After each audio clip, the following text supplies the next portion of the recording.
자, 오늘은 기도는 어떻게 하는 건가요? 이 책의 101페이지 석가모니 부처님 기도. 사실 기도라는 게 별게 없어요. 그냥 자신의 내면을 통일하고, 그 다음에 정신을 집중시키고, 그 다음에 좋은 마일리지를 쌓고, 쉽게 얘기하면 딱 그거지. 나쁜 일은 안 자라게 하고. 제가 늘상 하는 얘기 있잖아요. 그 부처님 말씀이거든요. 불교를 믿으면 뭐가 좋으냐?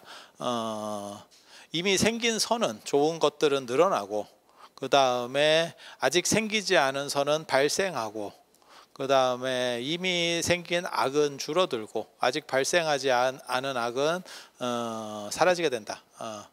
그래서 좋은 일은 많이 생기고 나쁜 일은 사라지게 되는 것, 그게 어떻게 보면 불교의 목적이고, 기도의 목적도 그런 거고요. 그리고 기도에서는 한 가지를 더 얘기한다라고 하면 정신 집중과 관련된 거죠. 그러니까 소원 성취라는 것도 좋은 일이 생기는 게 어떻게 보면 기도의 목적이라고 봐도 무방하겠죠. 그래서 101페이지에 나오는 석가모니 불 기도법, 근데 다른 기도법도 다 똑같아요. 제가 어떻게 기도를 하라라고 얘기를 하냐면, 여기 거의 구조가 다 똑같습니다. 거의 다 구조가 똑같고요. 처음에 이렇게 보면 향을 살아라, 분향해라 라고 하는데, 제가 늘상 강조하는 겁니다. 제가 전에 그런 얘기를 했었죠. 누가 향연기가 뭐 싫어요, 그러면 다른 걸 알아봐야지. 그러니까 선택할 수 있는 것들이 있는 거예요. 이 세상에는 선택할 수 있는 게 있고 선택할 수 없는 게 있어요. 내가 외과 의사인데 나는 칼 잡는 게 싫어요.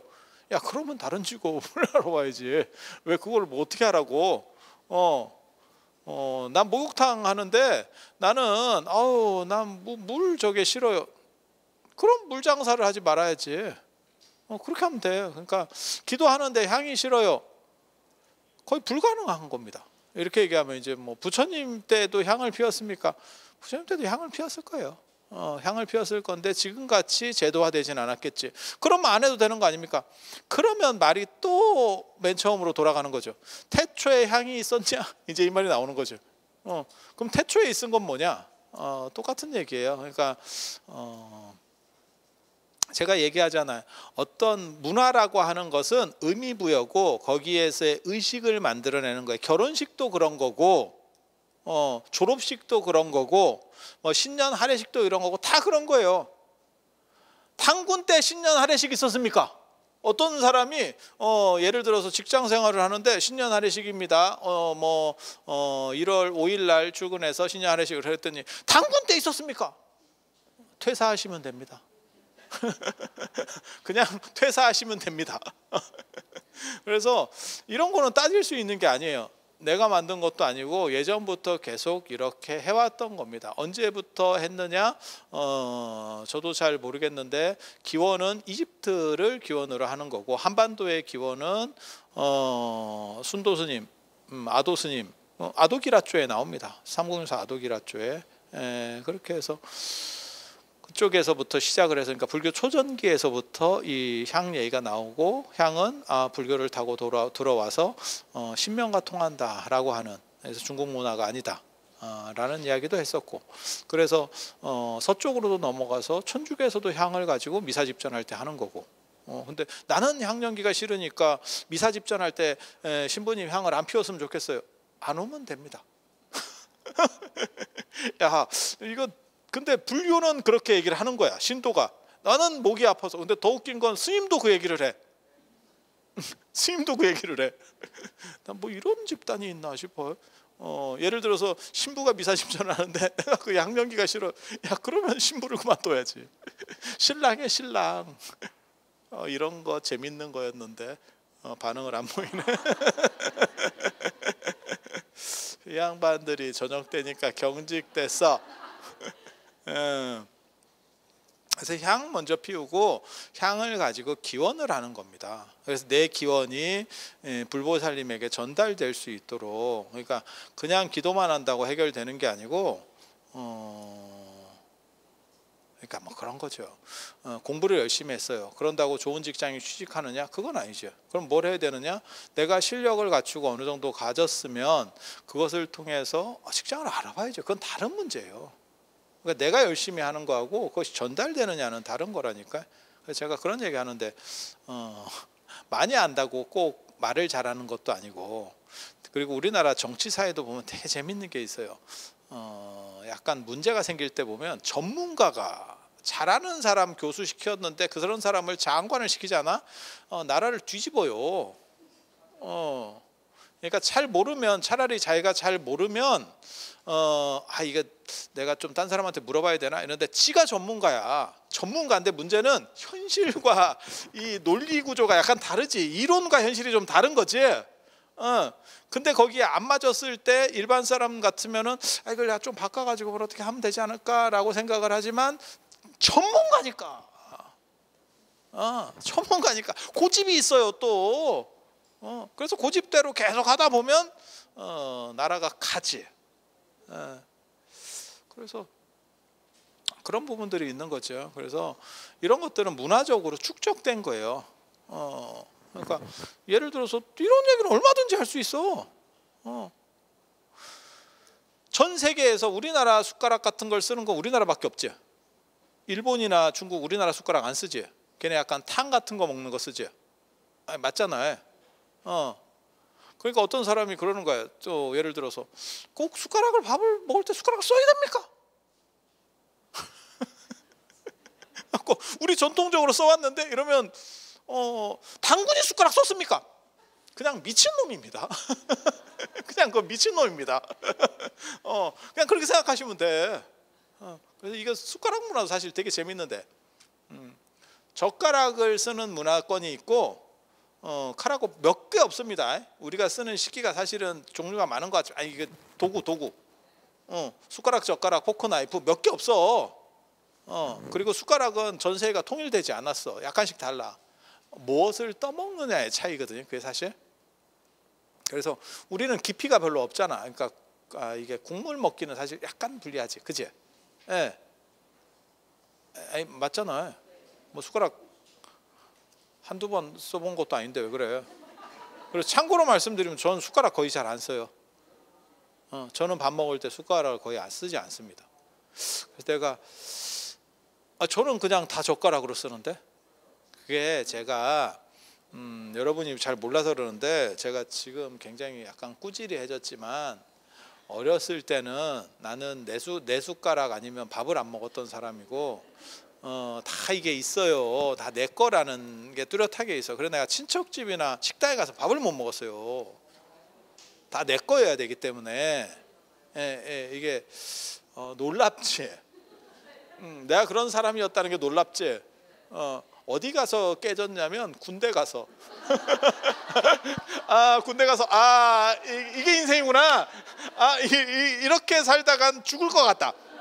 여러분이 웃을 일이 아니야. 여러분 군대 안 가봐서 그래. 여러분이 무엇을 생각하든 그거보다 거지 같은 데가 군대입니다.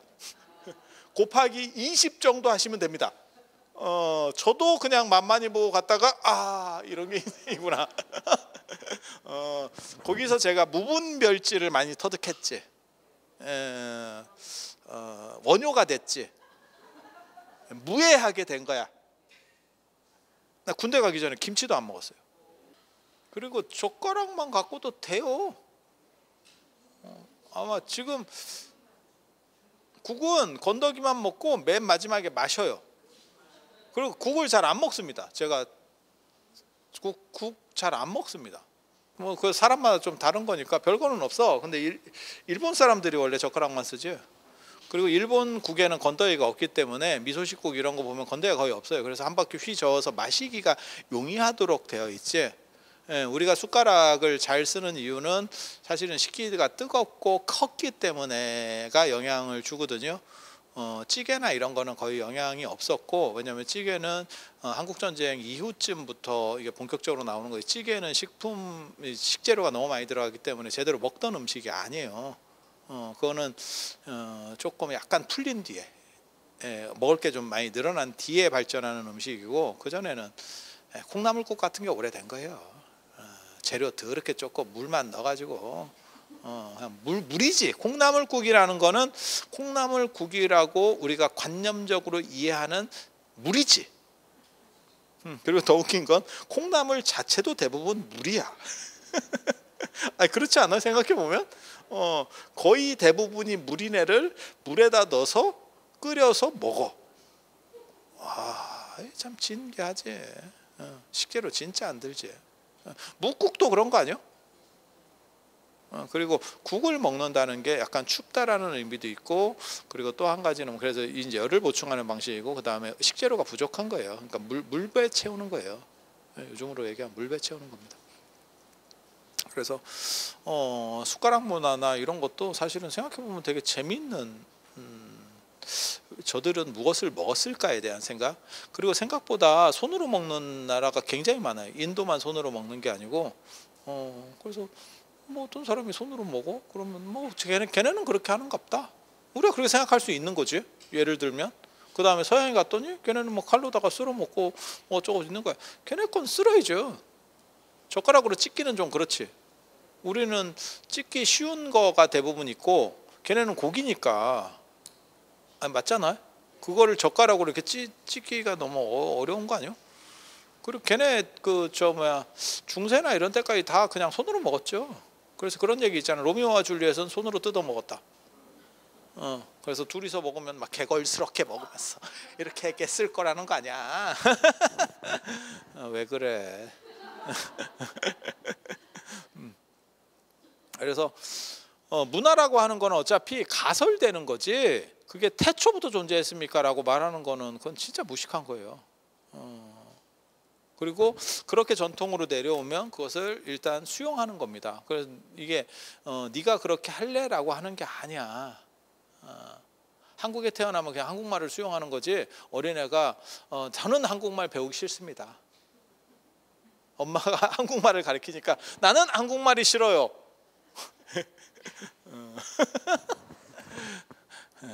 그렇게 말을 할 수 있으면 똑똑한 거지. 그래서 향은 무조건 가는 겁니다. 제 상식에는 무조건 가는 겁니다. 그리고 여러분들은 향을 많이 좋아하셔야 돼요. 근데 좀 있으면 이제 향내 맡어. 너무 잔인하지. 이런 거 하지 말라 했는데 괜찮아, 이거 유튜브잖아. 뭐 사진 옆에 안전벨트 이렇게 쌍으로 차고 향 냄새 맡는다. 향 냄새. 이거 사진 많이 찍어놔. 이쁜 사진 쓴다. 자식들이 고르기 힘들어.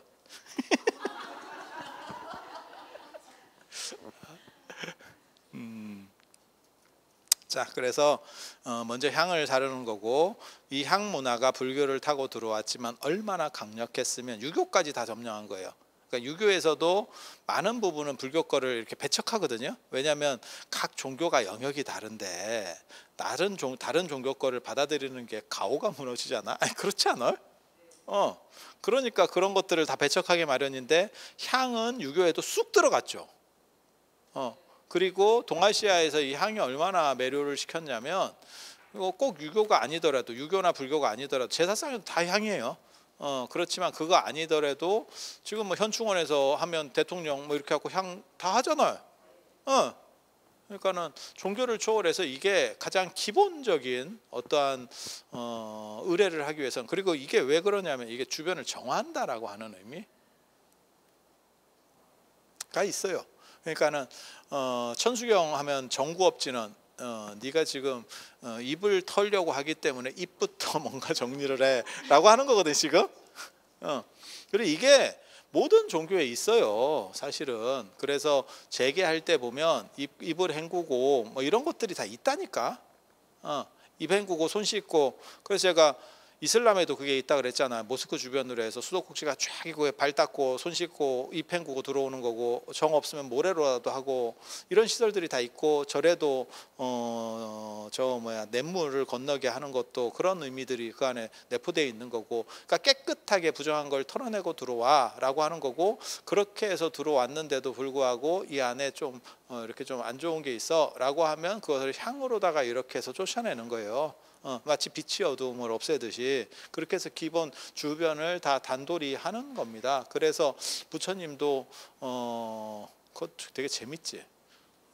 저 사시할 때 보면 사시 기도할 때 보면 향화청 하거든요. 향과 꽃으로 청한다는 거거든요. 근데 향이 없어. 입으로 향이래. 입으로 향. 입향이야, 입향. 이건 뭐야? 향과 꽃으로 청한다라고 하는 게 꽃은 이제 산화하는 거고, 그냥 꽃을 꽂아놓은 게 아니고 이렇게 뿌려서, 예전에 우리 지금 결혼식 때도 이렇게 뿌려주는 거 가끔 그런 거 하던데, 이게 이제 산화라고 하는 거예요. 그렇게 해서 예전에 여러분들 연세에는 이혜리사 선수 생각하시면 돼요. 그때 사라예보의 기적 뭐 이래가지고 서울에 왔을 때 막 진짜 뿌렸던 그 기억 나세요? 나 그거 너무너무 대단해 보였었어. 저 진짜 그때는 개뿔도 아닌데도 불구하고 그렇게 카퍼레이드를 시켜줬지. 나라가 거지 같아가지고 진짜. 올림픽 금메달 딴 것도 아니고, 그 세계 탁구 선수권 대회인가 뭐 그런 정도만, 기억이 안 나. 왜? 나는 그런 거를 직접 본 게 아니고 책으로 봐서 그래. 책으로. 여러분은 봤는데 기억을 못 하는 거고, 그게 여러분과 저의 큰 차이예요. 그래서 그게 일종의 산화, 꽃을 이렇게 뿌려가지고 환영해 주는 거. 그게 더운 지역 문화입니다. 꽃만 따서가 아니고 꽃잎을 이렇게 추려서 쫙. 그리고 화만이라 그래서 꽃 목걸이 이렇게 해서, 이렇게 지금도 동남아시아 같은 데 가면, 이제 호텔 이런 데 가면 이렇게 들어올 때 꽃 목걸이를 탁 해주고, 그냥 꽃 목걸이만 해주는 데도 있고, 꽃 목걸이 해주고 이렇게 하는 데도 있고. 있어. 그러니까 이제 팁 문화가 좀 발전된 데는, 미국 뭐 팁 때문에 난리 났잖아요. 우리는 배달비 때문에 난리 나고 미국은 팁. 사실 배달비 낸 지 얼마 안 됐는데, 그죠? 갑자기 막 배달비 저렇게 돼가지고 난리가 났고, 그죠? 불과 몇 년 안 됐어요. 배달비라는 개념 자체가 몇 년 안 된 개념이에요. 맞잖아요. 그냥 뭐 철가방 오는 거지, 시키면. 그죠? 하고 좀 미안하니까, 한 그릇 시키면 좀 미안하니까 그냥 잘 안 먹어도 두 그릇 시켜가지고 그냥 한 그릇 반 먹고, 이런 거 하고, 한 그릇만 시켜도 돼요? 뭐 이런 거 했었는데, 그치? 그러면 아저씨가 좀 단골이면 그냥 갖다 드릴게요 뭐 이렇게 해가지고.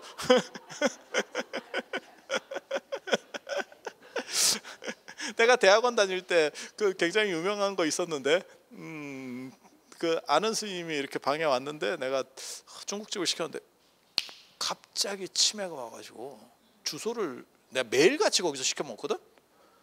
주소가 기억이 안 나. 내가 주소가 이랬더니 그쪽에서 뭐라 그러냐면, 압니다. 압니다. 뭐 그랬더니, 근데 내가 그때 진짜 30살인가 됐는데 왜 주소를 기억 못. 그 뒤에 충격적인 게 또 있었어요. 내가 중국에 성지순례 가가지고 절에서 이렇게 기도 붙이려고 축원문 쓰는데 내 이름을 못 쓰게. 한자로 써야 될 거 아니야. 중국이니까 한글로 쓸 수는 없잖아. 그래서 한자로, 내 이름이 어떻게 되더라. 내가 진짜 깜짝 놀랐다니까. 그럴 수가 있어요? 그럴 수 있어요?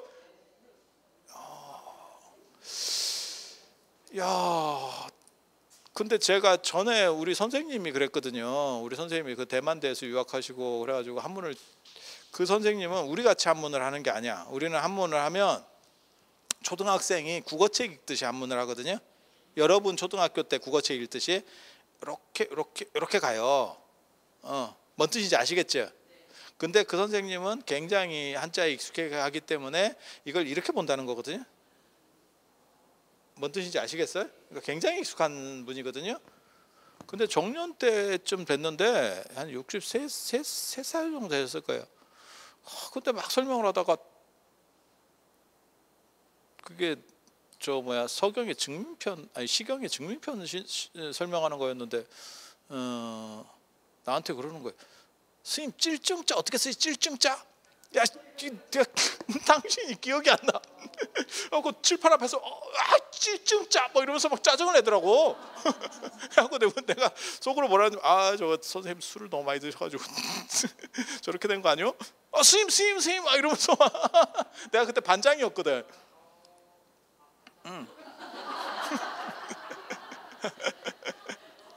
대학원 반장은 보통 약간 수제자 같은 거예요. 대학원 반장 좀 센 겁니다.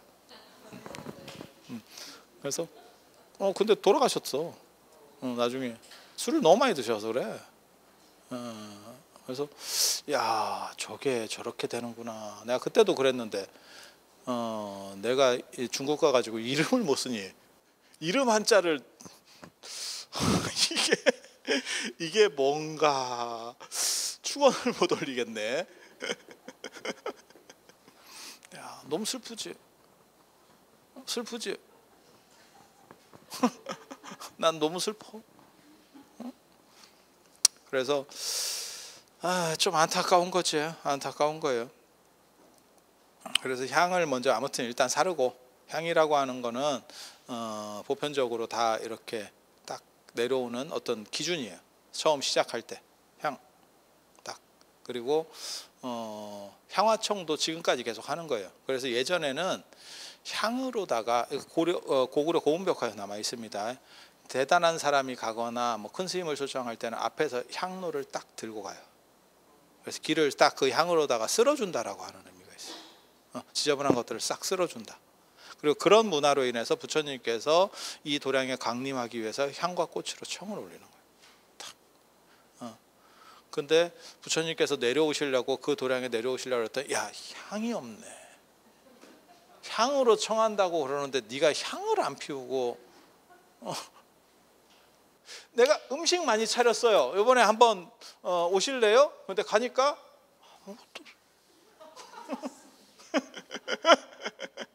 야 이거 뭐 장난해? 그래서 제 상식으로는 이해가 안 되는. 그래서 제가 월정사에 금강경 저거 기도할 때 조금 안정되고 나서 바로 만든 게 이제 밖에 향로를 더럽게 큰 걸 만들어서 너구리를 잡듯이 한번 피워봐라. 그리고 저는 원래 제가 향 냄새를 또 좋아해요. 저는 향연기 이런 거 되게 좋아하거든요. 그래서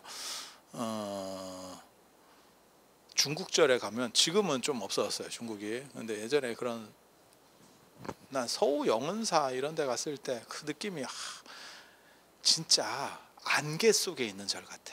그 안개가 뭐냐면 향연기. 향을 너무 많이 펴서 중국은 향로에 불난다. 아니야. 가본 사람은 내 말에 100% 동의해. 그게 향불로 향이 너무 많이 꽂히니까 그 열이 비등해가지고 이게 발화점이 확 올라가면 불이 확 붙어요. 아니야. 가본 사람은 내 말이 거짓말이 아니라는 걸 알아. 안 가본 사람은 에이 뭐 어쩌고 하고 내가 우리나라에도 원래 그 외향로가 있어서 대웅전이나 이런 데 바깥에 향로들이 있었어요. 예전에는 그 이제 금당이라고 하는데 그럼 거기다가 이제 향을 이렇게 꽂는 거다라고 하니까 누가 에이 그럼 뭐 뚜껑도 없는데 어떻게 합니까 이러더라고. 비 오고 이러면 절단 나는 거 아닙니까? 관계 없어요. 왜? 노동력이 쌀 때이기 때문에 매일같이 가을입니다. 파내면 돼. 중국 지금도 그렇게 파내. 예. 다 걷어내고 그 건더기들 싹 끄집어내고 다시 아침에 정비한다니까. 누가? 스님들이. 왜? 많이 살거든. 많이 살거든. 많이 살면 그게 소임이에요. 향로 관리. 그럼 그 폰에서 안 탄 거는 긁어내고 딱 아침에 깔끔하게 딱 놓는 거지. 맞다니까. 그렇게 가는 거예요.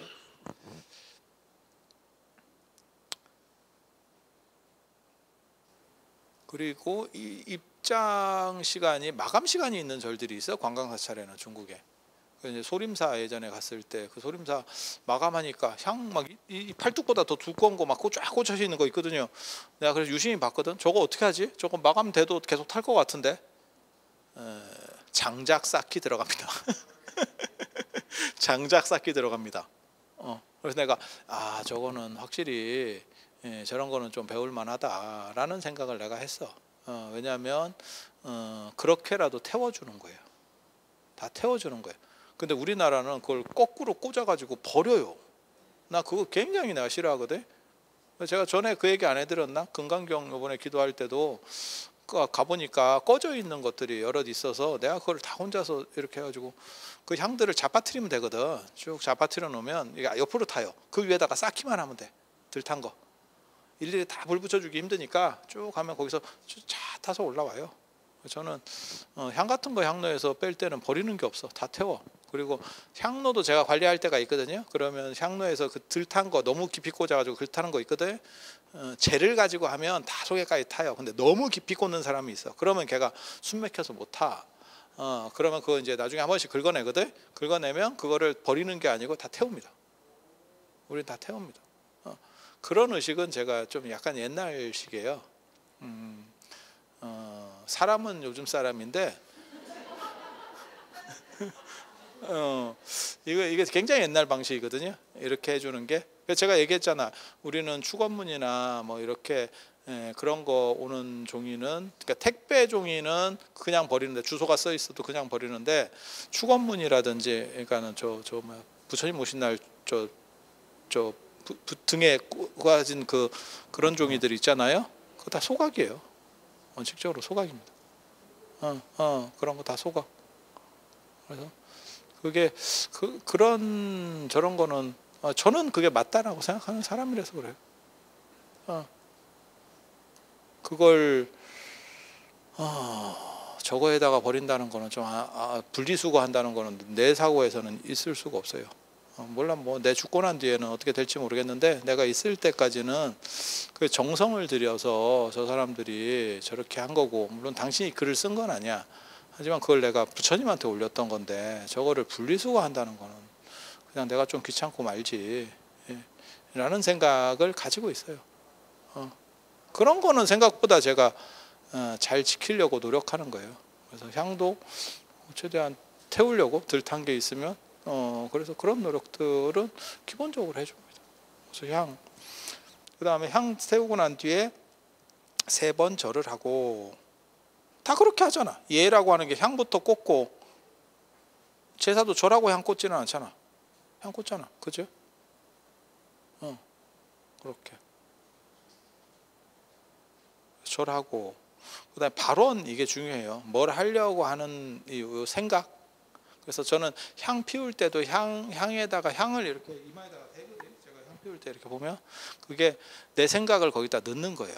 내가 뭐 어떻게 좀 됐으면 좋겠다 그래서 나는 속으로 무슨 생각하냐면, 그 향에 내 생각, 내 발언이 이렇게 쌓여 있다라고 생각을 해요. 그래서 그게 타면서 부처님한테 전달된다.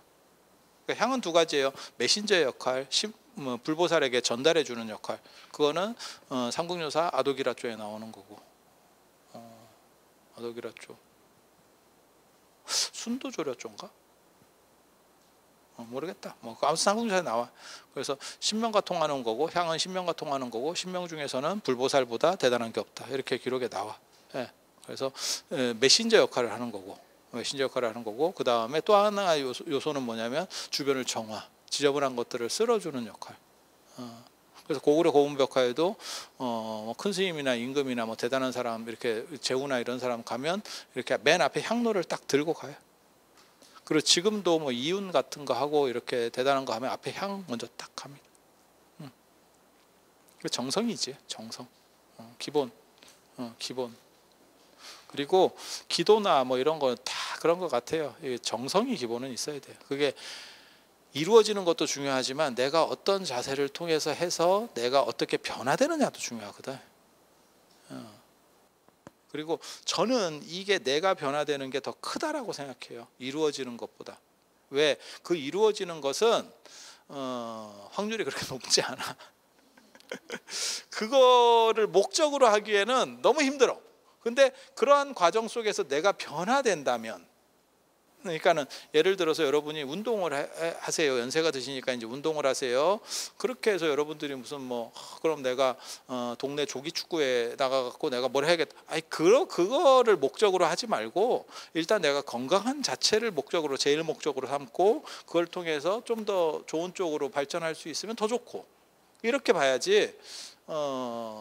목적 자체를 너무 크게 잡아버리면 그것 너무 허덕이게 되지 않을까라는 생각을 해봅니다. 그래서 부처님께 기도하고 그다음에 발언이라고 하는 거의 가장 큰 특징은 짧고 간결해야 돼. 그리고 너저분하면 안 돼. 이거 제가 늘상 얘기하는 건데, 그리고 불분명한 거 하면 안 돼. 불분명한 거 하면 구체적이어야 되고 짧고 간결해야 됩니다. 그거는 모든 부탁할 때 기본입니다. 부처님한테만 아니고 친구한테 부탁을 하더라도 야 나 돈 좀 꿔줘. 그러면 어디다 쓸 건데? 이러면 네가 알아서 뭐 하게. 이렇게 하지 말고 내가 어떻게 해서 언제까지 상환을 할 테니까 해줘. 뭐 이런 식으로. 그래서 목적이 분명해야 뭐가 되는 거예요. 그래서 제가 제일 꼭 이렇게 뭐 부처님 오신 날 저런 연등고리표 이런 거 보면 소원 쓴다고 읽어주는 것도 아닌데 열심히 쓰시는 분들이 있어. 근데 가족 건강, 무슨 뭐 운수 대통 이렇게 약간 불투명한 거 쓰지 마. 하고 싶은 거를 구체적으로 쓰는 거예요. 그거 누구도 들어줄 수가 없어. 건강 어디까지가 건강한 건데? 야 건강의 개념이 뭐냐 도대체? 그럼 뭐 70 먹고도 약 하나 안 먹는 게 건강한 건가? 이게 애매해요. 그리고 모든 사람의 건강 기준이 좀씩 다르다니까. 이건 주관적인 거예요. 그거를 알아서 맞춰주세요. 그게 뭐하고 똑같은 거냐면 부탁을 하면서 얼마 꿔줄까? 그러면 성의 있는 대로. 주방장 특선 없어요? 뭐 이런 거거든. 이거는 배가 덜 고픈 거예요. 그래서 기본은 구체성. 나 이거 꼭 해줘요. 이거 꼭 해줘요. 이렇게. 그리고 계속 들이미는 거 굉장히 좋아합니다. 확률이 굉장히 높아요. 저도 마찬가지거든요. 누가 뭐 법명 지어주세요. 뭐 이런 힘들어. 이게 귀찮아. 귀찮아. 근데 뻔된데 더럽게 들이미는 사람들이 있거든. 어쩔 수 없이 한다. 이유는 송신스러워. 나 미치겠네. 너무 귀찮게 하니까 내가 다음에 해줄게요. 그럼 다음에 또 와. 그러면 이루어진다. 왜? 내가 살아야 되니까. 빨리 목적을 달성을 시켜서 사람을 치워야지. 이래야 내가 살겠다. 부처님을 그렇게 전방위로 포위를 하시면 소원이 성취된다. 그래서 구체적인 거 하면 들어줄래도 들어줄 방법이 없다. 뭐하고 똑같은 거냐면 카톡 보낼 때도 마찬가지입니다. 저한테도 제가 이번에 금강경 기도하면서 카톡이 하루에 몇백 개가 와요. 그 단체방에 묶여 있어서 그래. 단체방에 묶여 있어서. 그러면 단체방에서 고지를 했는데요. 이렇게 얘기하는 경우가 있어. 나는 본 적이 없어. 왜? 여러 개 오고 길면 그냥 올리지 안 읽어요. 여러분 비슷할걸? 단체방인데 거기서 뭐 자기네들끼리 얘기해가지고 한 30개가 올라가 있어. 그걸 읽고 있을 거라고 생각하나? 막말로 얘기해서 카톡이든 문자든 3줄 이상 되면 안 읽어. 난 안 읽어. 그래서 맨 마지막 줄 읽어.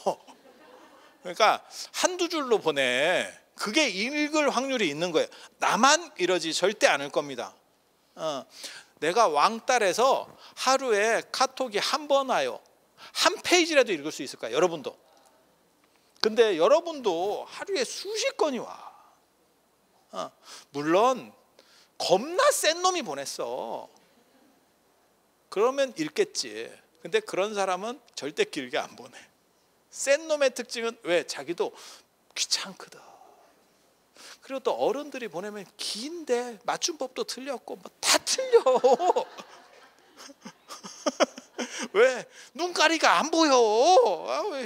얼마나 공을 들였어. 근데 뭔 소리인지도 못 알아듣겠어. 읽어도 못 알아듣겠고. 현실이에요. 현실. 그래서 정성이 가득한데 정성이 통할 수 없는 정성이에요. 너무 안타까워. 저도 구구절절이 막. 그래서 짧게. 부처님은 그 카톡에 묶여 있는 사람이 얼마나 많겠어. 부처님한테는. 그죠? 수도 없이 올 거 아니야. 그 중에서 뭘 보느냐? 임팩트 있는. 그래서 글보다 더 좋은 게 어떤 때는 이모티콘이잖아. 쌈박하게 조지는 거예요. 기도. 그래서 발언이라고 하는 것도 딱 그런 거예요. 구체성이고 간결해야 돼요. 길게 어떻게 저렇게 필요 없어. 필요 없어. 그냥 육하원칙에 맞춰서 한다. 뭐 이런 정도 생각하시면 돼요. 그냥 가장 심플한 거. 나 이거 필요하니까 이거 해줘. 어떤 방식이라고 생각하시면 되냐면 내가 보기에는 그걸 이루어내는 사람이 애들이 엄마한테 뭐 쪼를 때 나 저거 사줘 이렇게 그거야. 그 방식이 좋은 거지. 뭐 체면 차리고 이렇게 하면 조금 없어 보이겠는데 약간 돌려서 내가 나한테 또 어떤 놈이 그렇게 카톡을 보냈거든. 이거 참 가짠치도 않아. 내가 많은 스님들이 나에게 법명을 지어준다고 했지만 나는 받지 않는다고 했는데 네가 지어주면 내가 한번 받아볼까 하는 생각이 있어요. 너 그러다 차단당한다.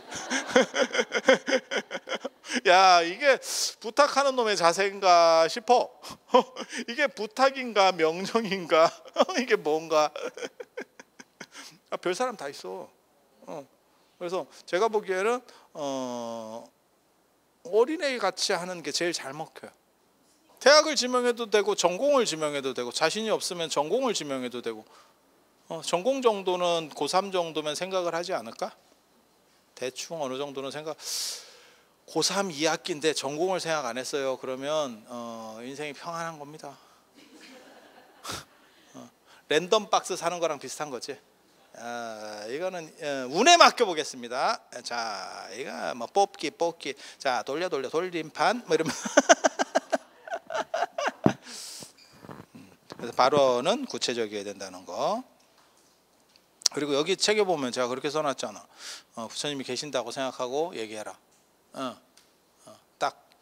그리고 위에 사람한테 얘기한다고 생각하지 말고 그냥 친한 사람에게 나 이거 꼭 들어줘. 뭐 이런 식으로. 그렇게. 왜냐하면 윗사람이라고 생각하면 말을 제대로 못해요. 그래서 단도직입적으로 푹 쑤시고 들어가요. 그리고 108배를 해야 돼요.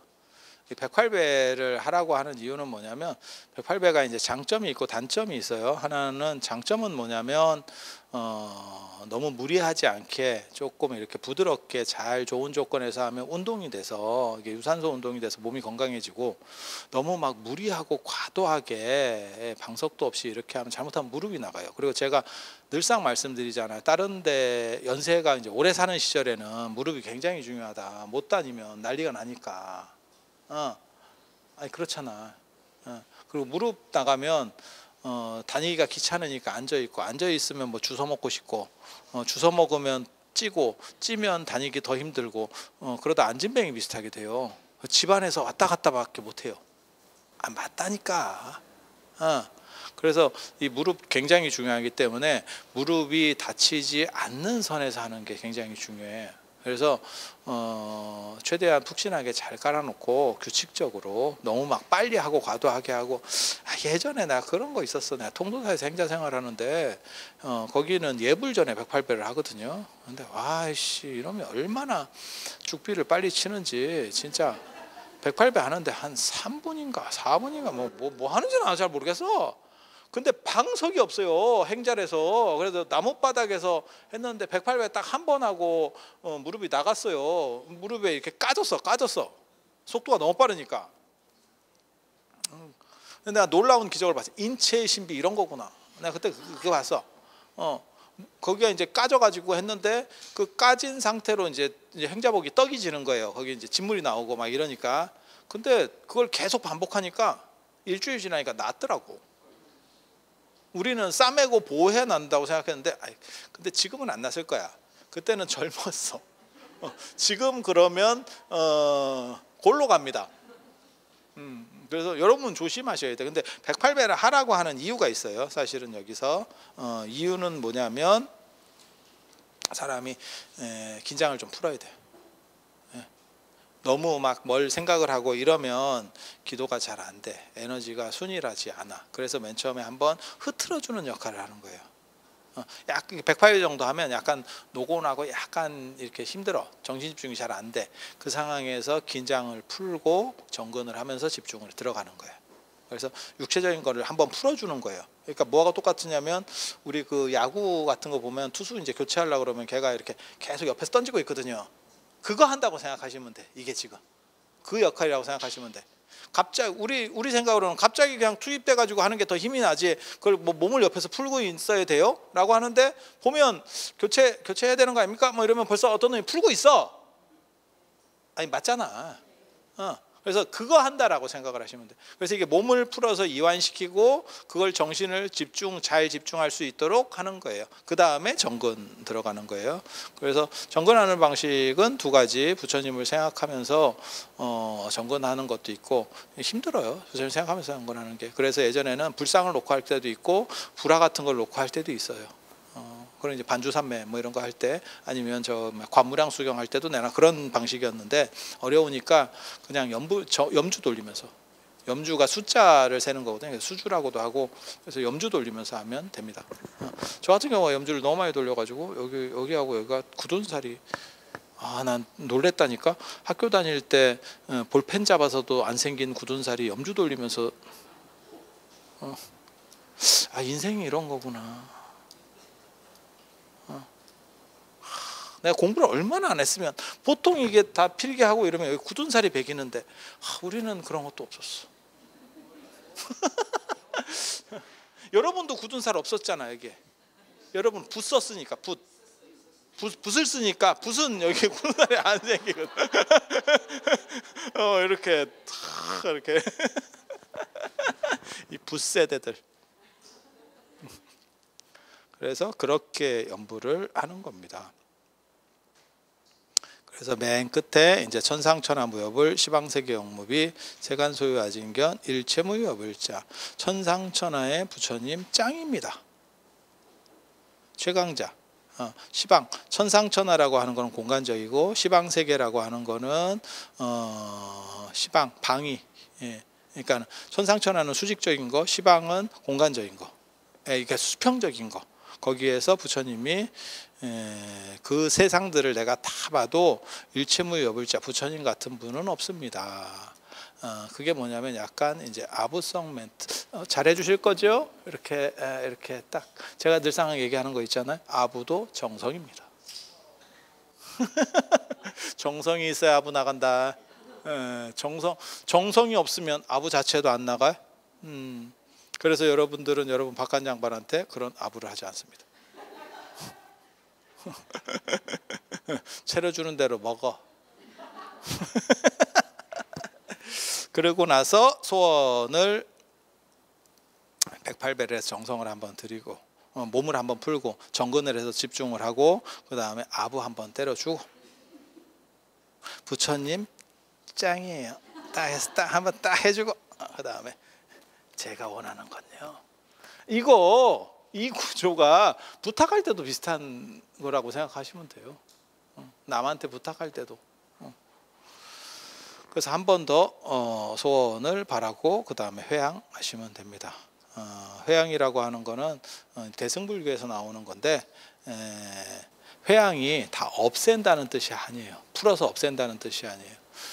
그렇게 한번 풀음으로 인해서 한 번 더 땡기겠다는 뜻. 우리 선생님이 예전에 그런 말씀 하셨거든요. 한유가 호가 퇴지예요. 퇴지. 중국의 유학자, 당나라 때 유학자 한유가 퇴지예요. 물러난다는 뜻입니다. 물러난다. 근데 이 사람이 나대기 겁나 좋아하거든. 저보다 더 나대면 더 나댔지 덜한 사람은 아니에요. 그래서 물러난다. 그러니까 이름하고 너무 언밸런스한 거지. 그러니까 우리 선생님이 뭐라고 말씀하시냐면 다 이게 유교한 분들이에요. 물러난다라고 하는 것은 진짜 물러나는 게 아니고 시계 때리고 싶으면 여기서 이렇게 때리는 게 아니에요. 땡겨서 때린대. 개구리도 움춘 뒤에 뛴대. 회항도 풀어서 끝내겠다는 게 아니라 풀어서 한 번 더 이렇게 한 번 더 이렇게 하는 거예요. 그래서 되게 재밌는 게 보회항 진원 다음에 원성치 진원이에요. 사시 때 봐봐. 그래서 우리 어렸을 때 옛날에 다른 스님들이 그랬다고. 야, 회항을 했는데 원성치를 하면 되겠냐? 원성치 진원을 하고 회항 진원을 해야지. 무식한 겁니다. 회항은 푸는 게 아니고 예를 들어서 내가 어디 뭐 이렇게 뭐 장학금을 내든지 뭐 이런 식으로 좋은 일을 많이 했어. 유재석 같이 했어. 그러면 그게 단순히 돈이 소모가 되는 게 아니고 그걸 통해서 이미지를 얻고 더 롱런하게 되는 거지. 그게 단순히 주는 게 아니고 주는 동시에 더 크게 받는 것도 있는 거죠. 그렇게 생각하시면 돼요. 그래서 불교의 회항 원리는 풀어서 끝내는 게 아니에요. 되돌려서 한 번 더 추가 마일리지를 얻고 한 번 더 긁어서 끝까지 쫙 빨겠다는 뜻이에요. 그게. 그래서 회항을 하고 그 다음에 이루어지는 것을 생각하면서 딱 생각을 했다가 마지막으로 반야신경을 봉독하고 끝내는 걸로 이렇게 하시면 되겠습니다. 이게 이제 기본 세팅이고 나중에 이제 아미타불 연불은 기도는 어떻게 하면 아미타불로 중간만 바꾸면 됩니다. 아주 쉬워. 기본 세팅은 다 똑같아. 그리고 일부러 저는 다 똑같은 거 좋아하거든요. 왜냐하면 헷갈리게 여러 개 해봐야 별로 대단할 게 없어요. 그러니까 좋을 게 없어, 좋을 게. 그래서 다 똑같은 정도를 하는 걸로 이렇게 해서 그게 간단 명료해야 사실은 사람이 어렵지 않고 실행할 수 있고 그 다음에 효과를 볼 수 있어요. 복잡한 게 좋은 거 아닙니까? 복잡한 건 간단한 걸 마스터한 뒤에 가는 거예요. 초등학생에게 시를 가르치지 않는 거예요. 바두가 가자, 철수야 안녕 하면 되는 거예요. 그러다가 어느 정도 되면 그 위로 올라가는 겁니다. 인생의 모든 게 다 그런 거예요. 인생이 다 그런 거예요. 그리고 진짜 강자는 가장 간단한 데서 힘을 내. 복잡한 데서 힘을 내는 게 아니고 아주 간단하고 심플한 데서 힘을 발휘하는 게 진정한 강자. 디자인도 그런 거예요. 복잡하게 반모대 의상 같은 걸 하는 게 아니고 실제로는 심플하게, 진짜 최강은 심플하게. 제가 보면서 그런 거 있거든요. 야, 이렇게도 먹고 사는구나 라고 생각했었던 사람이 있죠. 그게 몬드리안 아십니까? 저게 선 몇 개 그리고 팔아먹는다. 저거를 왜 사지? 선 이렇게 몇 개 딱 몬드리안 그것도 차만 있으면 될 것 같은데.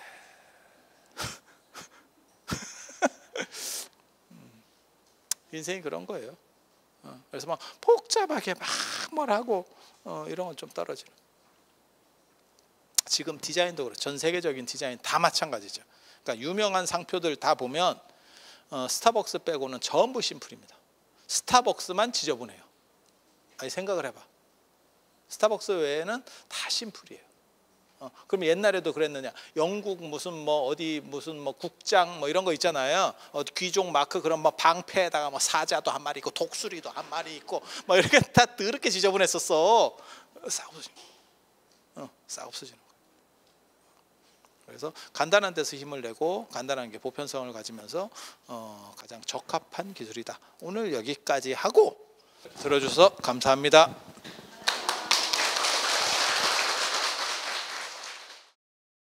자, 백중에 관련된 이야기, 백중 우람분절, 우람분절 이야기. 번역하면 도현, 거꾸로 매달려 있다. 사람이 거꾸로 매달려 있다. 땅 속에 들어가야 되니까 땅 속에 서 있으면 되는데 그 땅 속이니까 이렇게 뒤집어졌다고 생각해서 거꾸로 매달려 있다. 라고 생각을 하는 거예요. 그렇게 해서 이제 부처님 천도하는 불교식 어떻게 보면 합동천도. 그리고 이 우람분절이 굉장히 중요한 게 백중이라는 뜻은 그겁니다. 그냥 짧게 말씀드릴게요. 왜냐하면 질문 받는 시간이 있으니까 6월 보름이 유두 적곡지 명절, 동유두 목욕, 동쪽으로 흐르는 물에 목욕하는 날, 목간 그래서 적곡지 명절이 있고, 그게 이제 농사 끝나고 이제 풍요를 기원하는 거예요. 어차피 농사는 그때쯤 되면 다 끝나고 이제는 익는 거 기다리는 거거든요. 그래서 별탈 없기를 기원하는 그런 게 6월 보름. 그 다음에 이제 조금 일찍 나는 거는 7월 보름부터 좀 나는데 많이 안 납니다. 7월 보름에 햅쌀이 나올까 말까 할 정도일 겁니다. 그래서 7월 보름. 그래서 백중은 중간이라는 뜻이에요. 1년의 중간. 12월이면 6이 중간 아니요? 6이 중간 아니요? 7이 중간이요? 6, 7 다 되지? 맞지?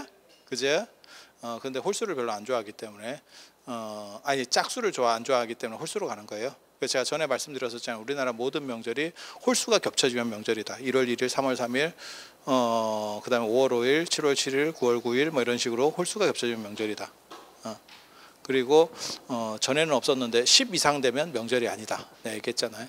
그리고 최근 들어서 이제 10 이상 되면 11, 10일 빼빼로데이, 롯데 명절이에요. 롯데 명절. 롯데 명절.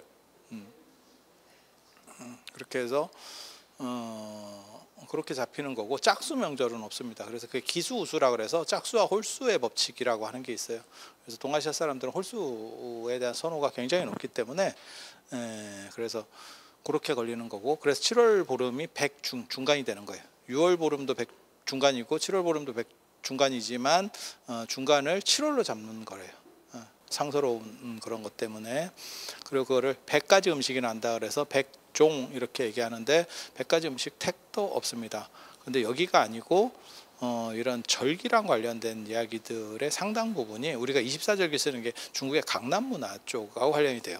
그리고 이 7월 보름이 뭘 의미하는 거냐면 인도 문화예요. 그러니까 우리랑 계절이 좀 안 맞는 거예요. 이해가 되시죠? 그러니까 24절기는 중국의 강남 문화고, 남쪽 좀 더운 쪽 문화고, 우리보다 위도가 훨씬 낮은 쪽 문화고, 지금 7월 보름이라고 하는 개념은 인도 문화예요. 그래서 우리랑 계절이 안 맞는데 우리는 그냥 받아들인 거기 때문에 거기에 대해서 크게 비판할 수는 없어. 그래서 그런 얘기 했잖아. 제가 전에도 뭐 화이트 크리스마스 뭐 어쩌고 얘기하는데, 야, 예수가 태어난 중동에 눈 잘 안 와. 진짜 그거는 산에 가야 눈이 올까 말까 하는 거야. 중동에 눈 오면 기상이변이다. 화이트 크리스마스는 무슨 개똥이 화이트 크리스마스야. 그거는 유럽식 사고지 중동식 사고가 아니고. 아니 맞잖아.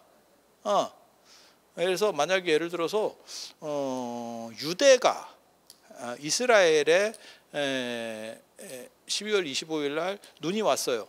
재앙이야, 재앙. 화이트 크리스마스입니다.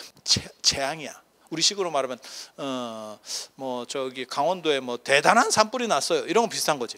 재앙이야. 비극이지. 그래서 그런 거는 그 동네마다의 어떤 이미지가 구축된 거기 때문에 그걸 뭐라고 하기는 좀 그런 거고. 그래서 100가지 음식이 난다라고 하는 건 인도 개념이라고 생각을 하시면 돼요. 우리 개념은 아니고. 그리고 우람분이라고 하는 거는 이제 방금 얘기한 것처럼 뒤집어졌다. 거꾸로 뒤집어졌다. 그래서 안 좋다라고 하는 그렇게 쓰는 거고. 그리고 이때가 이제 해제, 안거라는 건 집중 수행이에요. 여름에 인도는 비가 많이 오기 때문에 이런 우기 때 집중 수행을 한 3개월 동안 하고, 그리고 나서 그 공덕 마일리지로 그 에너지로 지옥에 있는 분들을 빼내온다. 라고 하는 게 우람분경, 목련경, 대목련경에 나오는 이야기입니다. 스토리입니다. 스토리. 그때 이게 일종의 약간 좀 그렇긴 한데, 인도 문화의 가장 큰 특징이 어머니에 대한 효를 강조하는 거거든요. 아버지에 대한 효는 강조하지 않습니다. 그래서 인도에서는 부모 은중경에서도 다 어머니 효예요. 부모 운준경 내용 모르시면 저거 생각하시면 됩니다. 어버이 은혜. 그 양주동 박사가 가사 쓴 어버이 은혜. 그게 원래는 어머니 은혜였었고, 그래서 내용 자체가 뭐 진자리 마른자리 가란이시고 어쩌고 뭐 이렇게 하는 게 다 어머니에 대한 얘기만 있는 거예요. 그래서 아버지들이 그때 약간 데모해가지고 어버이날로 바꾼 거. 원래 어머니날이었었어요. 그걸 바꾼 거고, 그렇다 보니까 그냥 하는데, 어버이날인데 노래를 이제 자식들이 불러주는 경우도 있잖아. 그럼 다 어머니 찬탄이고 아버지는 뻘쭘이지. 뭐 어쩌라고. 그게 인도 문화라서 그래요. 그러니까 중국 문화는 북의 시족제를 기반으로 하기 때문에 아버지에 대한 효예요. 그래서 아버지 날 낳으시고 어머니 날 기르셨다 라고 말하는 게, 그게 아버지의 성씨를 따르고 아버지의 씨라라고 하는 개념이에요. 그래서 엄마는 아버지가 바꿀 수 있는 거예요. 맞잖아. 장희빈 뭐 이런 거 봤잖아. 그렇게 하는 거고. 그러니까 철저하게 아버지 중심이고, 인도는 어머니 중심이라니까.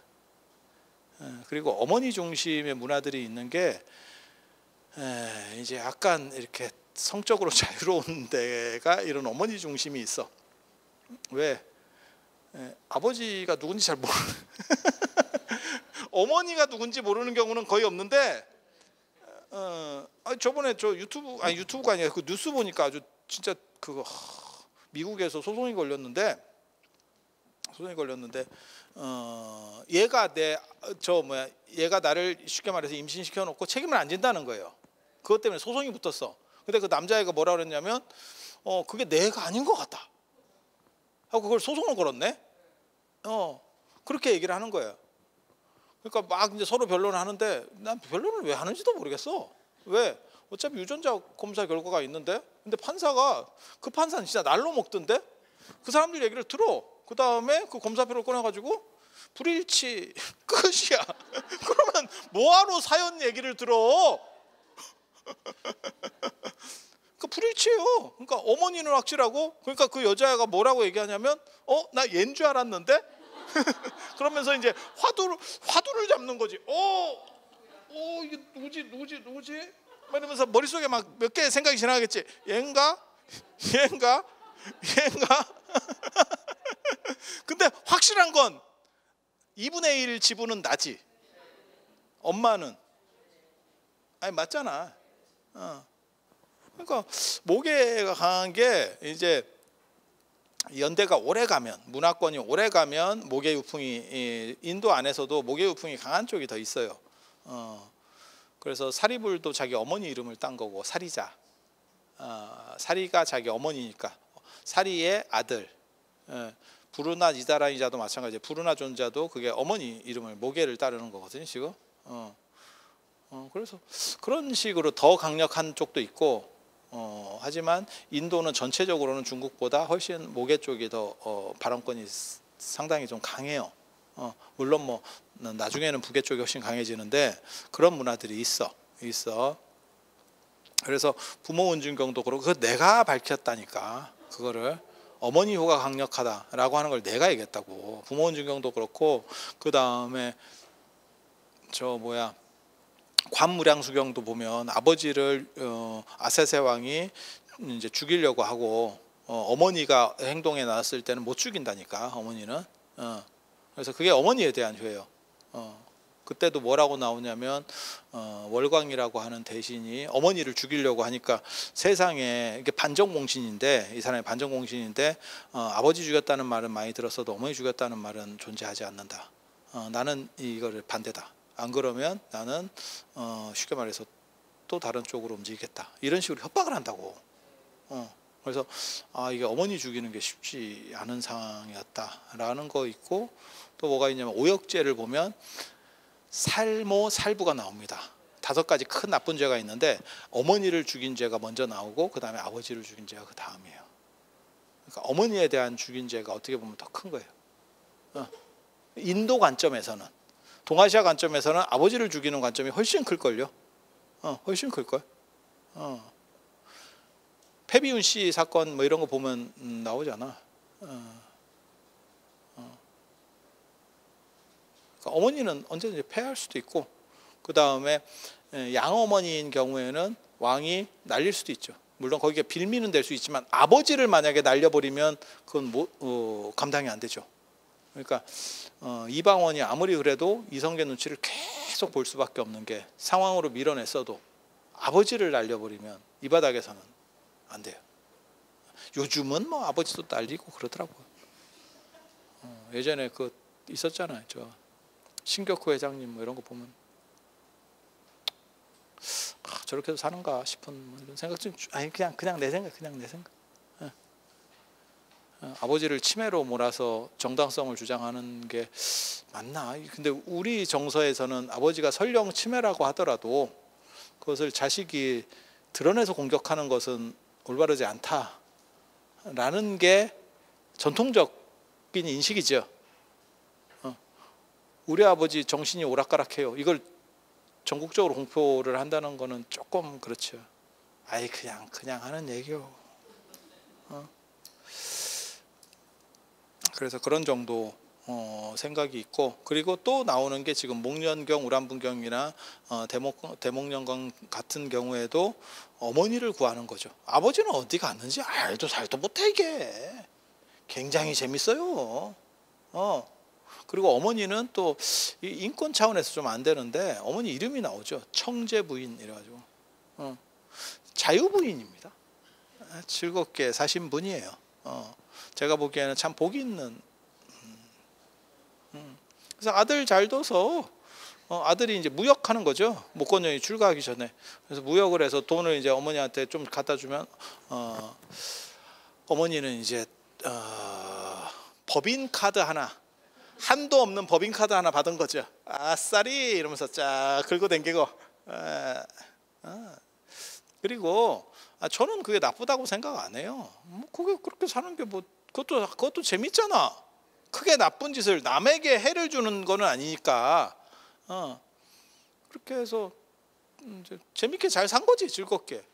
그리고 옛날에는 아들이 크면 뭐 어머니가 해봐야 아닙니다. 예. 아들이 커도 어머니가 3, 40대다. 생각 잘해야 돼.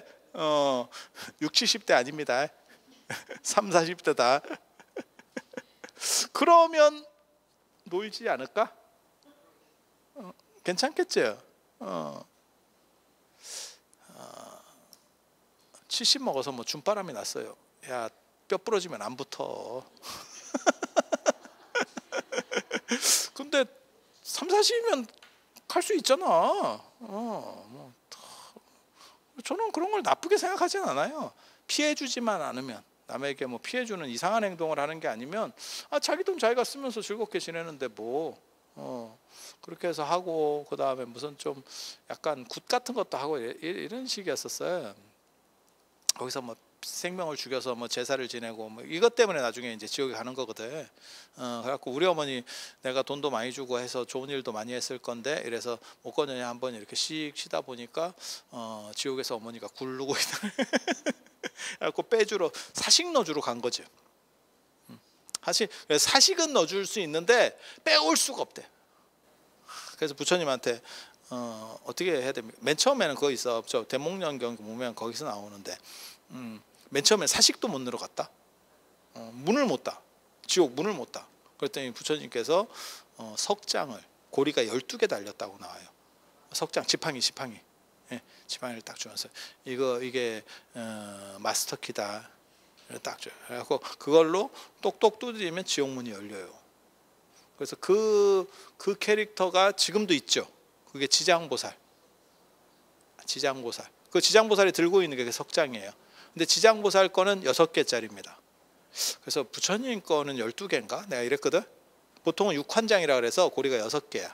그래서 지장보살이 들고 있는데 이렇게 자세히 보시면 다 6개로 돼 있어. 그래서 12개짜리 나와가지고 그걸로다가 이렇게 두드려가지고 문 따고 들어가서 면회하고 이렇게. 근데 면회한다라고 해서 해결되는 게 아니잖아요. 그래서 어떻게 좀 빼면 안 돼요? 이랬더니 그건 나도 이제 이렇게. 그런데 한 가지 비방이 있는데, 전설고향에서 많이 나오던 그 멘트들이거든요. 방법이 없는데, 그런데 굉장히 재밌는 거예요. 그러면서 뭐라고 얘기하냐면 그럼 어떤 방법이 있습니까? 이랬더니 해제 때 해제가 이제 스님들이 집중 수행이 끝나고 거기에서 많은 에너지가 있으니까 그 에너지를 회양을 해서 그 스님들에게 공양을 하고 회양을 해서 그 마일리지를 어머니에게 이렇게 꽂아주면 그러면 그 공덕으로 네 어머니가 좋은 쪽으로 빠질 거다 라고 얘기를 해줘요. 그렇게 해서 그런 행동을 했고 결국 어머니가 나중에 아귀로 태어났다가 이게 한 방에 안 됩니다. 개로 또 태어나거든요. 그래서 우람분경 변산도 중에 개 나오는 게 있어. 일본에 있는데 우리나라 건데 일본으로 조선 초기 건데 가서 그 개가 나오는 이유가 어머니가 또 개로 잠깐 아귀 됐다가 개 됐다가 천상으로. 그래서 우리는 좋은 교훈을 얻을 수 있죠. 아들 하나만 잘나면 굳이 착하게 살 필요가 없다. 아들이 보험이다. 아들이 보험이다. 힘들 필요 하나도 없다. 그럼 나는 아들을 못 낳고 지금 공장이 문이 닫아가지고 더 이상 방법도 없는데 어떻게 해야 됩니까? 그러면 공덕을 스스로 지어야지.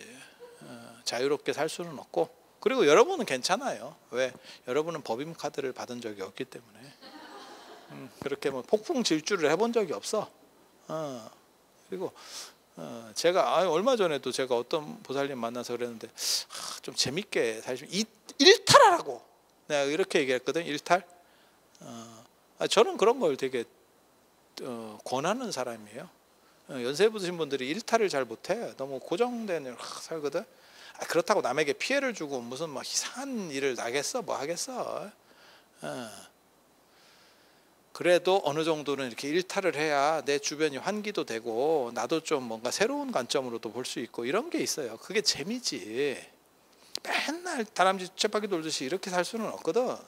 뭐 이렇게 좀 새로운 것들을 크게 힘 안 드는 것 중에서 내가 그런 거 권했는데 전화 받지 말고 잠적 뭐 이런 거 잠적했는데 아무도 안 찾으면 야 이거 비극이다. 비극이다. 나는 3일 동안 잠적했다고 생각했는데 그 다음에 오니까 아무도 잠적한지를 몰라. 원래 있었던 거 아니요? 뭐 이렇게 나오면 이게 인생인가? 내가 그런 거 권해주거든. 저는 그런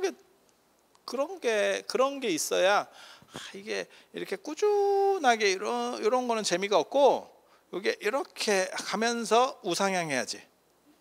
이렇게 가면서 이렇게 하향하면 인생 끝이다. 제가 늘상 하는 얘기 있어. 가장 안정적인 놀이기구 중에서 가장 안정적인 게 어떻게 보면 회전목마인데 그거 타는 사람은 별로 없다.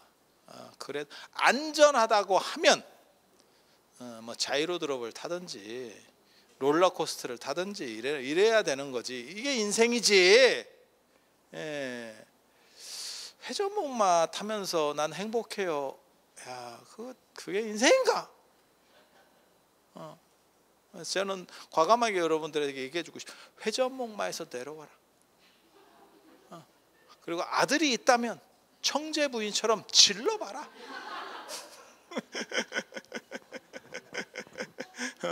근데 이제 문제는 아들이 안 구해줄 수도 있다는 거. 안 구해줄 수도 있다는 걸. 엄마 구해주고 싶었어요. 이러면서 미안해요 엄마. 그러면 내 자식이 맞구나 이렇게 생각하면 돼. 확실히 내가 낫지 이렇게 착각했네 이렇게. 자, 그래서 이 우람분절 때 이제 그 목건연의 어머니만 구하는 게 아니고 그러지 말고 에브리바디 바람 불 때 연 띄우고 물 들어왔을 때 배 띄우듯이 나도 숟가락을 좀 얹자. 그게 이제 조상천도예요. 조상천도입니다. 그렇게 해서 월대는 7대까지, 인도는 7대까지 봐요. 우리는 4대고 인도는 7대까지. 그렇게 해서 하기도 하는데 뭐 그건 되는 대로 하면 됩니다. 다 그래서 나랑 직계가 아닌, 원래는 우란분절 때는 직계가 아닌 사람을 올리는 거였었어요. 원래는 왜 직계는 제사로 하거든. 그래서 직계에서 빠진 사람. 그러니까 내가 무슨 고모랑 잘 지냈어. 근데 고모는 자식도 없어. 예를 들면 그렇게 갈 수도 있어요. 나 삼촌하고 되게 좋아. 아니면 나 친구랑 되게 친했는데 그 친구가 그냥 그렇게 저렇게 해서 없어. 갔어. 가능성 있는 얘기잖아요. 그래서 그런 거는 유교에서는 제사를 못 지내요. 꼭 위로만 지내게 돼 있거든. 자식도 제사 못 지냅니다. 자식 제사 부모가 지내는 거 아니요? 맞잖아. 그래서 나랑 친한데 내가 지내지 않는 분들, 그리고 내 자식들, 그러니까 관련자들, 관련자들을 지내는 게 어떻게 보면 기본적으로는 우란분제였고, 그리고 그런 분들을 천도시키려는 걸 목적으로 하는 거고, 지금은 이제 약간 바뀌어가지고 지금은 부모님 제사도 안 지내시는 분들도 많으니까, 그러니까 그냥 우란분제 때랑 올려서 합동으로 하고 우리는 그냥 이렇게 좀 끝냈으면 좋겠습니다 라고 하시는 분도 있어요. 그래서 빠지고 싶으면 이런 걸 하시면서 살살 빠져나가는 것도 괜찮습니다. 내가 빠지고 싶은데 완전 빠지기는 약간 부담돼. 아직 우리 어머니가 돌아가시면서 제사 지내지 말라 그랬어. 분명히 나한테 그랬어. 분명히. 근데 내가 이거 바로 끊기에 약간 이게 그렇다고 내가 계속 하자니 이게 또 조금 그렇고 이해되시죠? 그럴 때 이렇게 살살살 하면서 빠지는 걸로. 합동으로 할 때 살짝 걸쳤다가 빠지는 걸로. 나 했어 이렇게 하면서 빠지면 돼. 그래서 동아시아에는 우란분절이 엄청난 히트를 쳤고, 자식 내가 예를 들어 한 3살 4살 이렇게 해서 한참 잘 키워서 얘를 하려 했더니 죽었어. 옛날에는 7살 10살 뭐 15살에도 죽거든. 지금하고 틀려요. 다 아시잖아. 그게 이제 다 걸려 있는 거지. 그러니까 임신 상태에서 이렇게 무슨 자연유산 이런 것만 있었던 게 아니고, 그러니까 그런 거는 자식이 제사를 못 지냈는데 그런 게 이제 나오니까 열어주니까 동아시아 제사 문화에서 얼마나 좋았겠어. 그러니까 부처님 오신 날과 더불어서 우란분절이 제일 큰 불교 명절로 떠올라요. 그래서 절자가 들어가잖아. 뒤에 명절이 들어가는 거지. 부처님 오신 날은 날 일자거든요. 식목일, 현충일 하듯이 일이 있는 거고, 개천절, 3일절, 이게 절자 들어가야 더 센 거거든. 그러니까 지금은 불교 명절 중에서 이 언어적인 것만 치면 우란분절이 최강입니다. 부처님 오신 날이거든. 그래서 그런 차이들이 있어. 이게 다. 그런데 지금은 우란분절이 옛날같이 그렇게 안 크지. 그리고 또 뭐가 있냐면 우란분절 때는 절대 7번 뭐 사식구제 하는 거 아닙니다. 그거 보면 억장이 무너지는. 사식구제는 새로 죽은 귀신만, 죽은지 그거는 미결수에 대해서만 하는 거예요. 제가 늘상 얘기하잖아. 미결수는 전관예우를 붙이는 거고, 그러니까 내가 지금 돈이 있어. 근데 내 자식이 지금 뭐 혐의에서 갈렸어, 들어갔어. 근데 아직 형이 확정된 게 아니야. 그러니까 재판 심리 중이야. 그럴 때는 전관예우, 김앤장 이런 거 갖다 붙이는 거예요. 내가 돈이 있으면. 이해가 되시죠? 그런 쪽으로 갖다 쫙 붙이는 거고, 그런데 형이 이미 다 확정이 돼서 3심까지 가가지고 끝났어. 그러면 민정수석에 줄을 서서 광복절 특사를 봅니다. 김앤장을 아무리 붙여도 소용이 없어. 그거는 헛돈 쓰는 겁니다.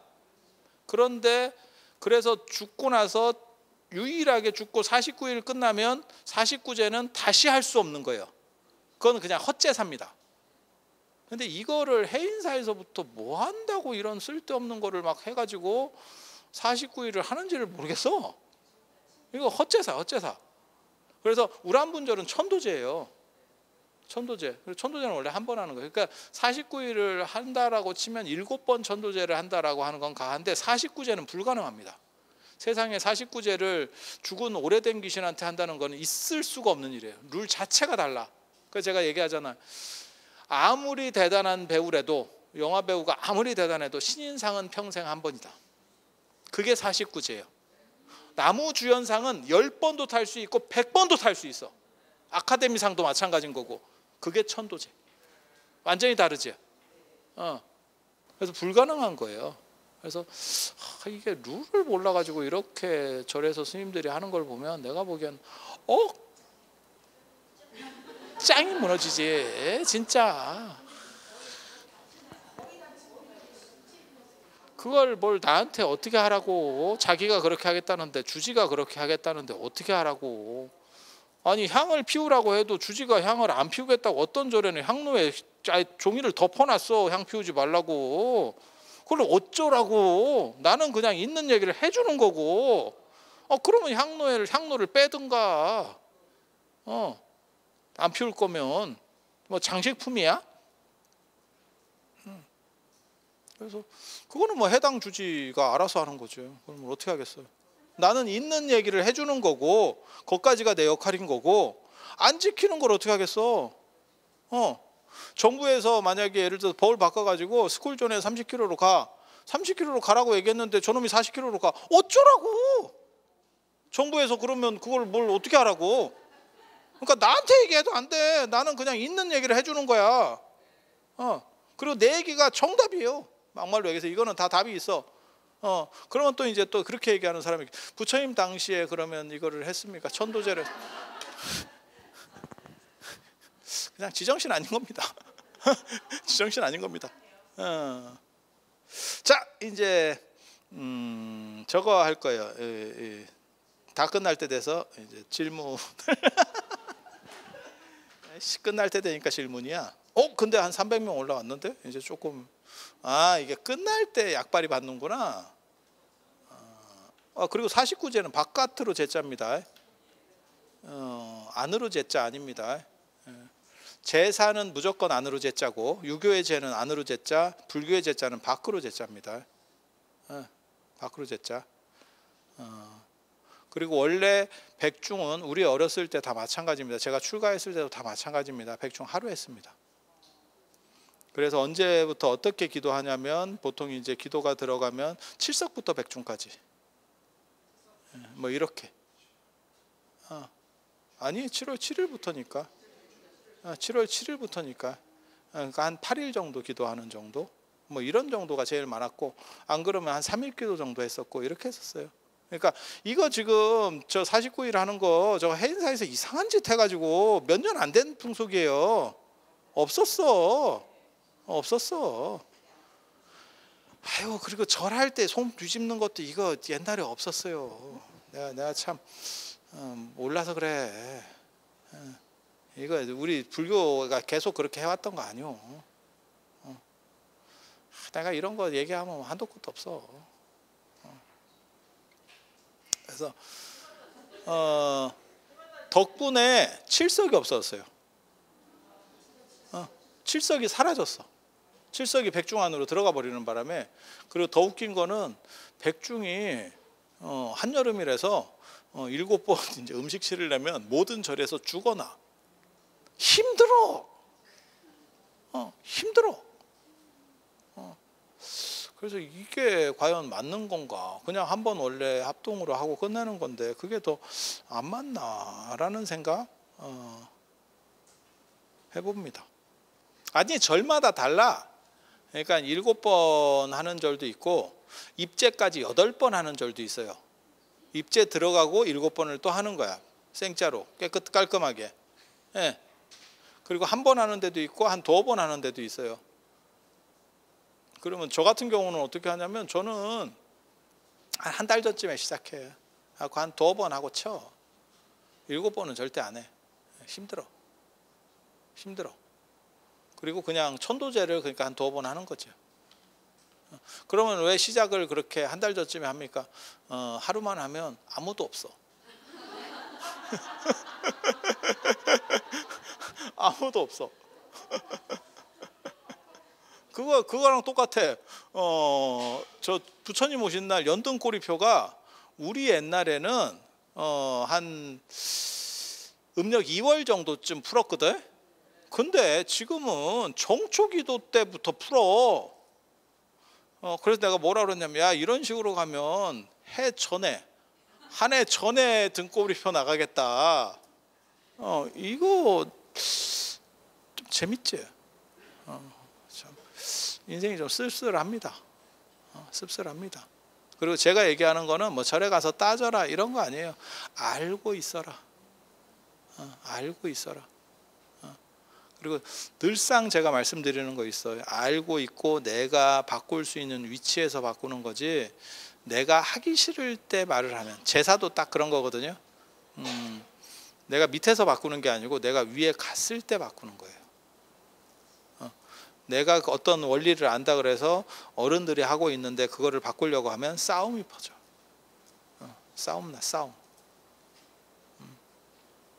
그런데 개인적으로는 49일을 하더라도 천도제 7번 한다라고 말을 하지 49제 한다라고는 안 했으면 좋겠어. 그러면 다 헛제사입니다.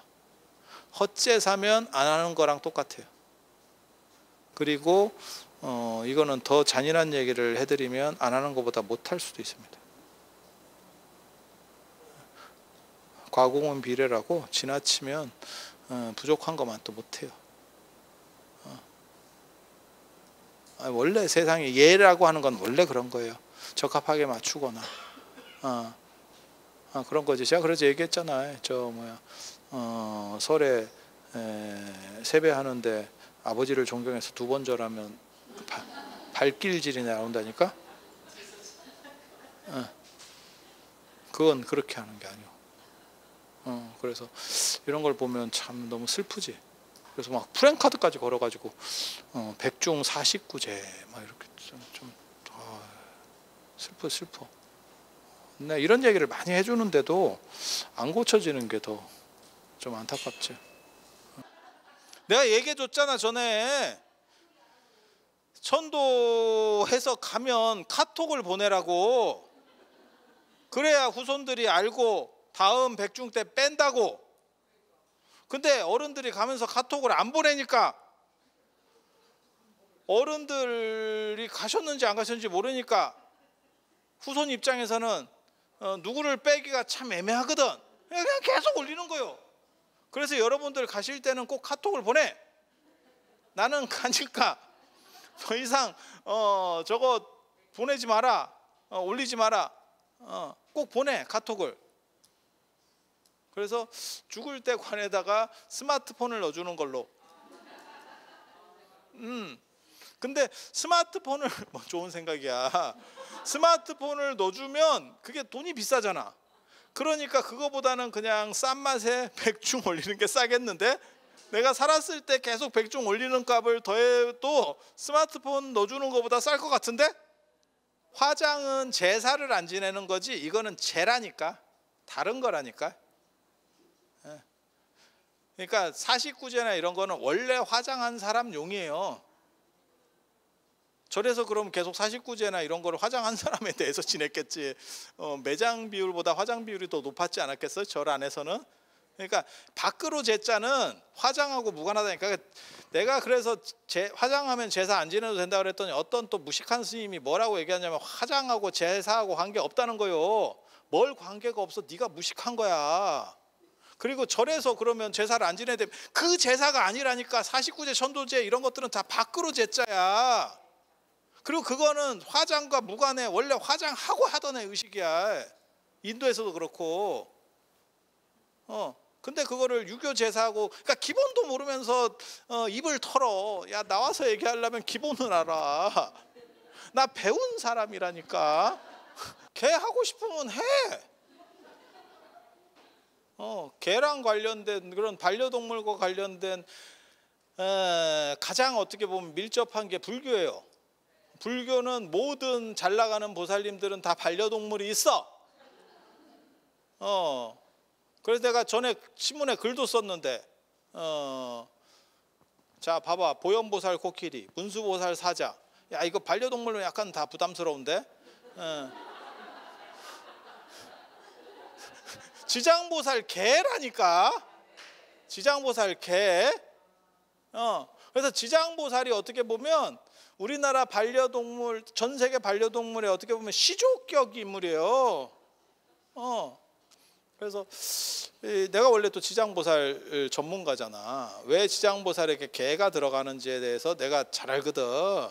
그런 얘기를 다 해줄 수는 없고, 그래서 그런 게 가능해. 단 언간하면 그거는 단을 따로 차려야 돼. 그러니까 위패 묻히는 데라도 따로 해야 돼. 왜? 계람 겸상하기 싫은 사람들 굉장히 많아. 그거는 개를 좋아하시는 분들은 개랑 겸상도 해요. 실제로 이렇게 보면 개랑 같은 방에서도 자고. 저도 어저께 기차를 타고 오는데 이 할매가 또 개를 안고 탔어요.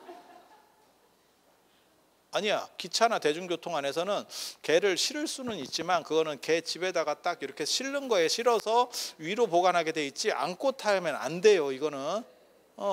근데 이거를 또 이렇게 하더라고. 근데 나 그렇게 또 순한 개는 처음 봤네.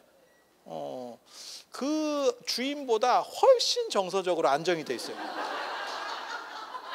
놀랍게도. 그 주인은 더럽게 산만해 하고 뭐 카톡을 보내는지 뭐 하는지 모르겠는데 또 다 무음 처리도 아니야. 띡띡띡띡띡띡띡 또 그게 아유 이게 무슨 계속 불안해 사람이. 걔는 가만히 있어. 그래서 내가 야 저런 주인하고 사는 것도 너도 참 개고생이겠다라는 생각을 해. 걔가 귀가 더 아마 더 어떻게 보면 더 밝을 건데 우리보다 걔는 얼마나 이 앞에서 틱틱거리고 있으면 짜증 날까 싶은데 진짜 무던한 놈이더라고. 그래서 내가 그래서 이게 반려동물이 그런 거를 쉽게 잘 용인하는 사람도 있고 싫어하는 사람도 있어요. 그거는 서로 룰을 지켜줘야 되는 거야. 그래서 위패도 제가 보기에는 같이 붙이는 거는 좀 안 맞고 따로 한 칸을 만들어서 붙이고, 보온사 같은 경우에는 반려동물 그게 따로 있어요. 그렇게 하는 게 저는 맞다라고 생각을 해. 그러니까 해주고 싶으면 그런 쪽으로 차라리. 그런데 그걸 붙여서 놓으면 지금 사람도 여러분들 중에서도 반려동물을 키우는 분도 있고 아닌 경우도 있을 건데, 키우는 경우도 겸상하는 경우도 있고 안 하는 경우도 있을 거예요.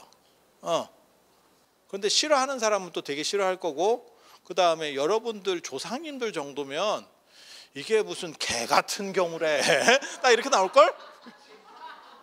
지금 우리는 그나마 그런가? 라고 이해하려고 하는 쪽이고, 제가 어렸을 때 이렇게 딱 봤을 때는 개가 밥상에 와가지고 뭐라도 하나 주워 먹으려 했다가 진짜 개 패듯이 맞는 거 내가 여러 번 봤거든. 다시는 안 올라와야겠다라고 하는 아주 강력한 우리는 또 이렇게 약간 애들이 오면 이렇게 뭘 좀 주고 뭐 이렇게 해가지고 이렇게, 게다가 이제 걔가 선을 넘는 거지. 그게 올라오면 두드려 맞는데 나는 괜찮았어. 나는 동물을 뭘 별로 이렇게 좋아하는 스타일이기 때문에 괜찮은데, 어른들은 난리 났었죠.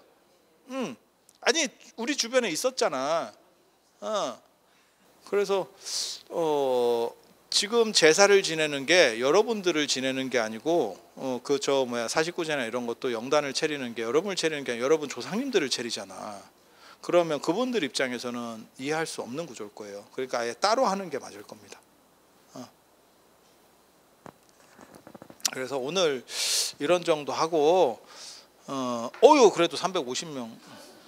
이거 한 2시간 더 하면 이거 한 400~500명을 이게 올라오니까 끝나네. 그래서 오늘은 이상하고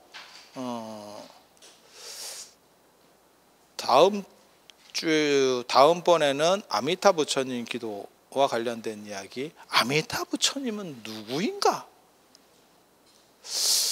다음번에는 그러면 불교와 여성에 대한 이야기. 제가 원래 여성에 대해서 관심이 많기 때문에 불교가 전 세계에서 가장 위대한 점, 다른 종교와 비교했을 때 네가 생각할 때 한 가지만, 이게 각 종교마다 그들의 판단 기준이 다르기 때문에 내 팔뚝 굵다고 해봐야 소용이 없거든요. 난 한 가지를 얘기하라라고 말하면 불교는 여성을 인정했다. 내가 그 얘기를 하거든요, 사실. 그래서 여성을 인정을 해준 종교라고 하는 점은 그거는 객관적으로 봤을 때 굉장한 우월성입니다. 천주교는 아직도 지금 저러고 있죠. 여자 신부는 한 명도 없죠. 이름은 신부인데 다 남자죠. 그러고 보면 불교가 얼마나 개명한지를 알 수 있죠. 그래서 인간 평등과 관련해서 여성, 그리고 불교가 나중에 대승불교로 넘어오면 생명평등이 되거든요. 그러면 이제 동물도, 그래서 반려동물 문화도 상당히 흡수할 수 있는 그런 부분들이 불교에 존재합니다. 그래서 불교와 여성, 부처님은 왜 여성을 인정했을까? 부처님은 왜 마누라한테 명품을 사주라고 했을까? 옥야경에 나오는 얘기잖아요. 육방예경 이런 데 그런 얘기 나오잖아요. 때때로 마누라에겐 명품을 사줘라. 샤넬백을 사주면 마누라가 말을 잘 듣는다. 이런 얘기를 부처님께서 하셨습니다. 그거 굉장히 어려운 얘기예요. 조선시대 때 남자들에게 그런 얘기를 할 수 있을 것 같아요? 안 되는 거예요. 그건 뭐냐면 서로 평등하고 우리는 같이 가는 동일 대상이에요 라는 생각이 있을 때. 근데 우리 조선시대 때 그 우리 조상들은 아래 것 같이 봐가지고 부엌에서 뭐 밥을 먹고 한 단 낮은 데서 뭐 이런 식으로 처리를 했죠. 아주 야리하죠.